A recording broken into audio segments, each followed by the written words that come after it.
तो आज हम जानेंगे श्री रामचंद्र जी के बारे में। तो श्री रामचंद्र का व्यक्तित्व ऐसे उच्च मानवीय गुणों से संपन्न था कि आज भी उनका जीवन आदर्श मनुष्य बनने की प्रेरणा देने वाला अच्छे स्रोत बना हुआ है। श्री रामचंद्र के जीवन की मुख्य घटनाओं तथा प्रसंगों से उनके चरित्र की श्रेष्ठता का पता चलता है। अयोध्या के महाराजा दशरथ के वे सबसे बड़े पुत्र थे। श्री राम के भाई भरत, लक्ष्मण तथा शत्रुघ्न उनके साथ अत्यधिक प्रेम तथा सम्मानपूर्ण व्यवहार करते थे। भरत की मां कैकेयी तथा लक्ष्मण और शत्रुघ्न की मां सुमित्रा का उन्हें उतना ही स्नेह मिला जितना उन्हें अपनी मां कौशल्या से मिला। पिता, गुरुजन तथा जनता के सभी वर्गों के साथ राम का व्यवहार बहुत ही मृदुल एवं शिष्ट था। अपने छोटे भाइयों को प्रसन्न करने के लिए वे खेल में स्वयं हारकर उनको विजयी बना देते थे।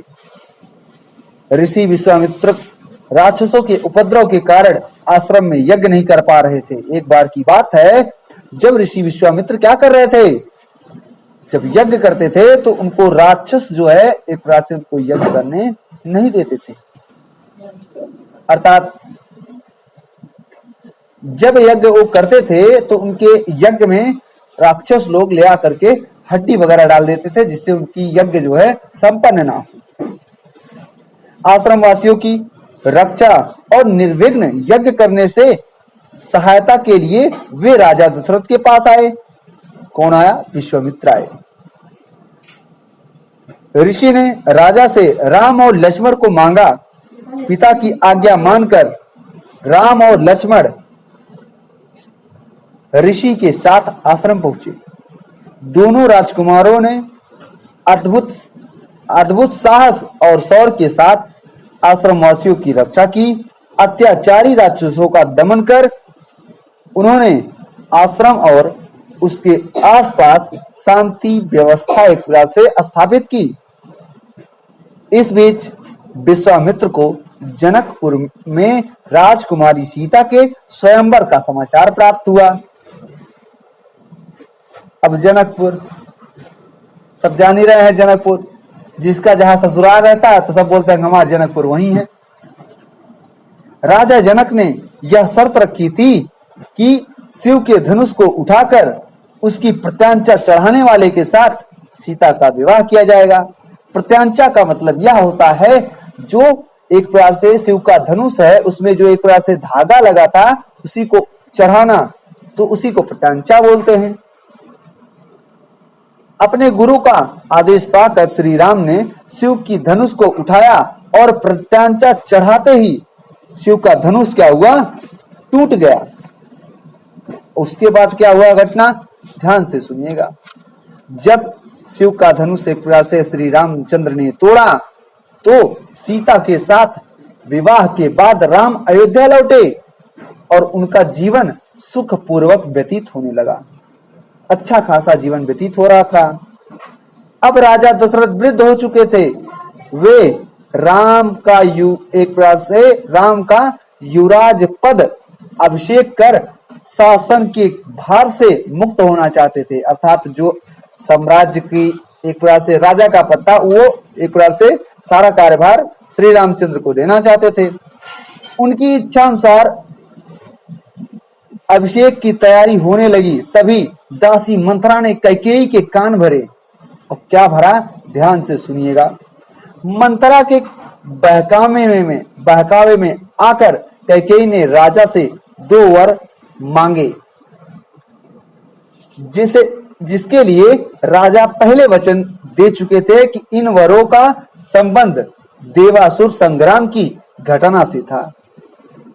उसमें दशरथ ने देवों के पक्ष में असुरों के विरुद्ध युद्ध किया था।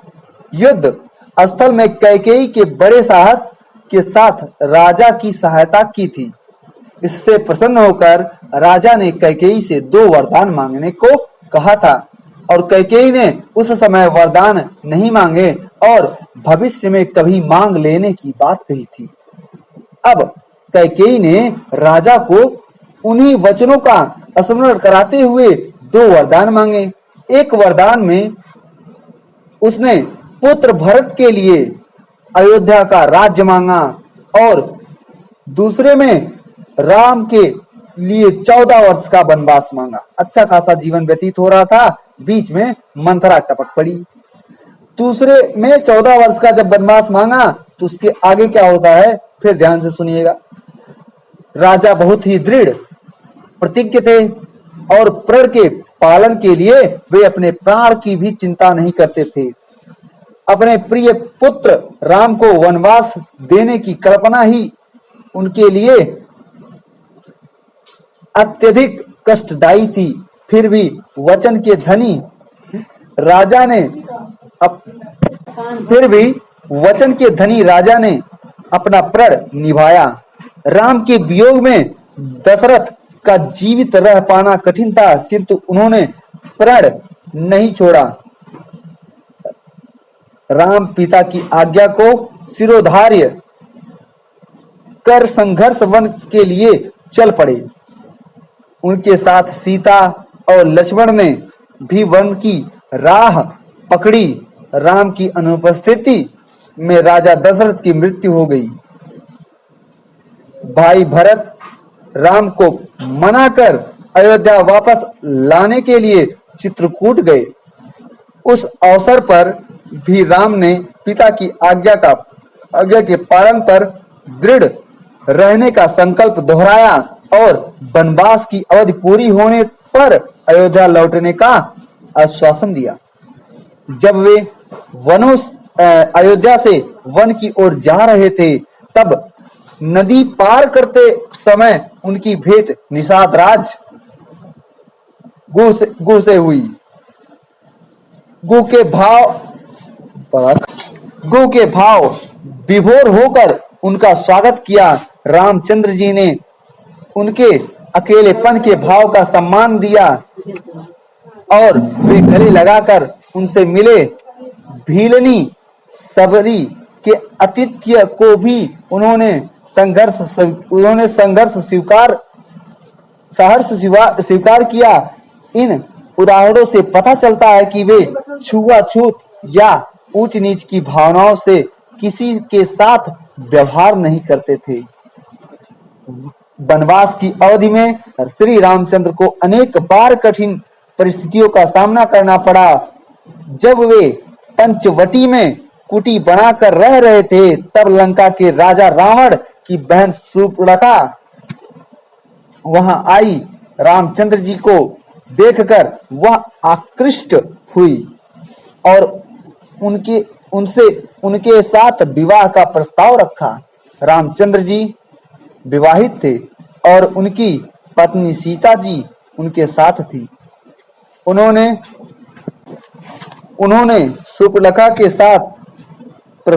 शूर्पणखा के प्रस्ताव को ठुकरा दिया। शूर्पणखा के हठ के कारण लक्ष्मण जी ने उन्हें दंडित किया, तो वह क्रोध होकर रावण के पास पहुंची। रावण उसके अपमान से बहुत क्रोधित हुआ। रावण ने छल पूर्वक सीता जी का अपहरण किया। रामचंद्र जी सीता जी का खोज की। हनुमान ने लंका जाकर सीता जी का पता लगाया। रामचंद्र जी ने अंगद को लंका भेजकर शांति पूर्वक सीता को वापस पाने का प्रयत्न किया, किंतु घमंड से चूर रावण ने कोई ध्यान नहीं दिया। अंत में युद्ध की स्थिति आ पहुंची। संकट की स्थिति में भी रामचंद्र जी अयोध्या से कोई सहायता नहीं मांगी। उन्होंने भरत को इस संबंध में कोई समाचार नहीं भेजा। किष्किंधा के राजा सुग्रीव और अंगद, हनुमान आदि की सहायता से उन्होंने अपनी सेना तैयार की और अपने बाहुबल से रावण को युद्ध में परास्त किया। यह उनके स्वावलंबन तथा आत्मबल का अनुपम उदाहरण है। रामचंद्र जी लंका पर विजय प्राप्त करने के बाद वहां का राज्य रावण के भाई विभीषण को सौंप दिया।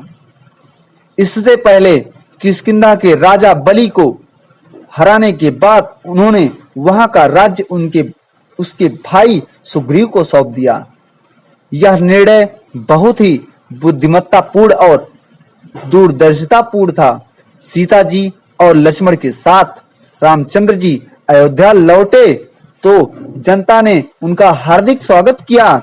बहुत धूमधाम से रामचंद्र जी का राज्याभिषेक हुआ।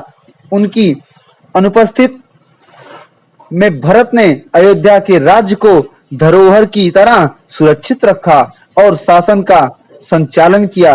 रामचंद्र जी ने शासन की उत्तम व्यवस्था की। उन्होंने जनता की सुख सुविधा का इतना अच्छा प्रबंधन किया कि व्यक्ति को कोई कष्ट नहीं था।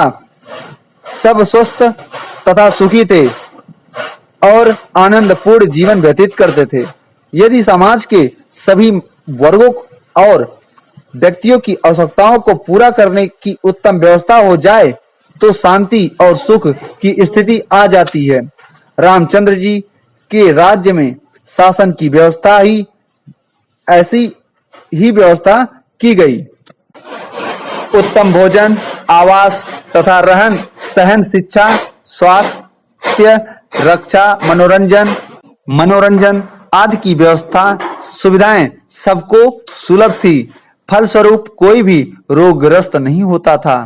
सब मन लगाकर अपना अपना काम करते थे। अन्न, फल, दूध, घी आदि का पर्याप्त उत्पादन होता था। इसलिए लोगों को किसी प्रकार के अभाव का सामना नहीं करना पड़ता था। लोग आपस में मिलजुल कर प्रेम भाव से रहते थे। रामचंद्र जी के जीवन राज्य में जनता को सभी सुख सुविधाएं सुलभ थी, जिनकी आज के लोक कल्याणकारी राज्य में कामना की जाती है। इसलिए राम राज्य लोक कल्याणकारी राज्य का पर्याय बन गया है। तुलसीदास जी ने रामचरितमानस में राम राज्य का विशद वर्णन किया है। महात्मा गांधी भी राम राज्य की उत्तम व्यवस्था से बहुत प्रभावित थे।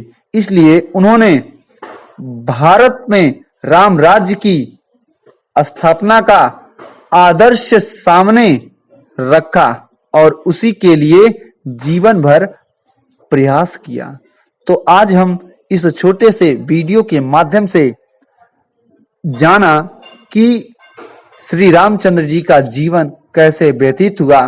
ठीक है, आप लोग का होमवर्क है कि घर से अपने एक कॉपी पर लिखिएगा श्री रामचंद्र जी की पूरी जीवन वृत्तांत। ठीक है, क्या है उनका जीवन वृत्तांत, उसका आप लोग संक्षिप्त वर्णन कीजिएगा।